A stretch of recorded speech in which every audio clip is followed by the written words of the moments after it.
Fala, bravateiros e bravateiras, eu sou o Guilherme do canal Bravata FC e hoje nós vamos falar de um assunto muito polêmico, o VAR. Roda a vinheta.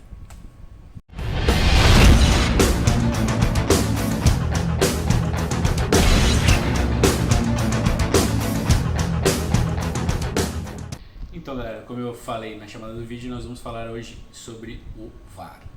O VAR o que é? Assistente de vídeo, né, de arbitragem, ele veio para ajudar a melhorar o futebol, acabarmos com todo tipo de erro, entre aspas, que acontece no futebol, da arbitragem cheia de impedimento, de pênalti ou qualquer de expulsão ou não expulsão em um lance duvidoso. Qual que é o único problema em relação a isso? O VAR é comandado por seres humanos e o ser humano é passível de erro. É muito complicado.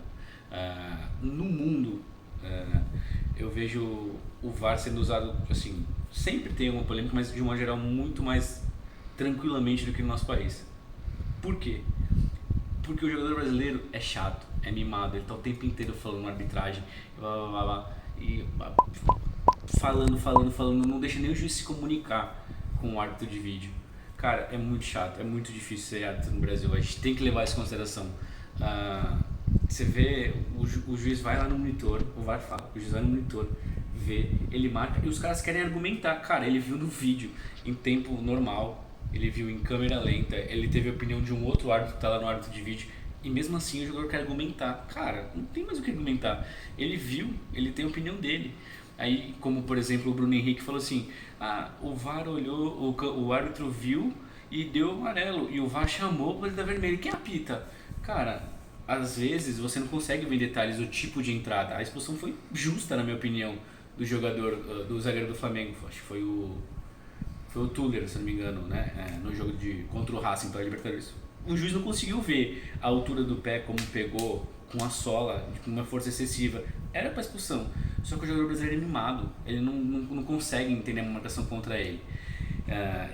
E aí fica difícil para o árbitro conseguir colocar, mesmo vendo no vídeo, o que ele acha, marcar o lance com convicção. Muitas vezes eles parecem perdidos, você vê que ele está sob pressão, é bombardeado de todos os lados, dos dois times. É muito chato, é muito difícil ser juiz e é muito difícil usar o VAR no país. Entretanto, por que eu estou falando do assunto polêmico que é o VAR? Tivemos um problema no jogo do São Paulo e Ceará, válido pela 16ª rodada do Campeonato Brasileiro. O jogo acabou 1-1.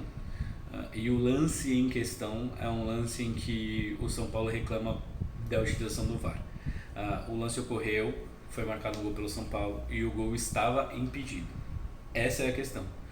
O árbitro, o bandeirinha no campo deu impedimento, o árbitro checou no VAR, o VAR validou o gol. E aí, a partir do momento que validou o gol, ele deu início à partida, ele apitou o início da partida. A partida começou, ele parou o jogo, voltou o reinício e ele anulou o gol corretamente. Cara, é difícil defender o árbitro nessa situação. É complicado, é muito difícil. Mas a gente tem que entender que essa questão da pressão dos caras falando, dificulta muito a comunicação. Ainda temos uma tranquilidade entre aspas, que não tem tantos barulhos no estádio. Tem aquela caixa de som que a maioria dos estádios colocam com o som da torcida, mas não é igual uma torcida gritando, botando a pressão no árbitro e tal. Imagina como tivesse com a torcida, cara, é muito complicado. Neste caso especificamente, eu entendo a reclamação do torcedor de São Paulo em até certo ponto. Por quê? O que diz a recomendação do VAR? Que não pode ser reiniciado o jogo enquanto está sendo definido. A partir do que acontece o lance, quando a bola para, sai ou é gol, o vídeo tem que ser checado pelo VAR. A partir do momento que o jogo é reiniciado, esse lance não pode mais ser avaliado. Então, eu entendo a torcida de São Paulo reclamando que o jogo reiniciou e depois ele parou no gol. De fato, o jogo deve ir para os tribunais para decidir se vai ser anulada a partida ou não. Quando o julgamento vai para o STJD, né, quando há uma denúncia ou um pedido, eles julgam casos precedentes, parecidos, né? E já aconteceu um caso similar ano passado no Brasileiro de 2019, na partida do turno entre Botafogo e Palmeiras. O juiz marca um tiro de meta, ou uma falta do Botafogo, não lembro lembro agora. E ele não para, o jogo, ele autoriza o jogo, só que sem apitar, ele manda o do Botafogo cobrar, ele cobra e o VAR grita, não, para. Aí ele para, vê, é um pênalti pro Palmeiras em cima do Daverson, e o Palmeiras ganhou de 1-0. O Botafogo entrou com um recurso no STJD pedindo a anulação desse jogo, e o STJD não aprovou, indeferiu, suspendeu o primeiro resultado e depois indeferiu e manteve o resultado. Por quê? Na análise, no julgamento, eles analisam que, apesar de haver um erro de protocolo, porque o VAR não é uma regra, não é uma lei, assim, é um protocolo de como deve ser usado. Apesar de haver um erro de protocolo, a justiça foi feita no campo. E por isso o pênalti foi mantido, foi correto, entendeu?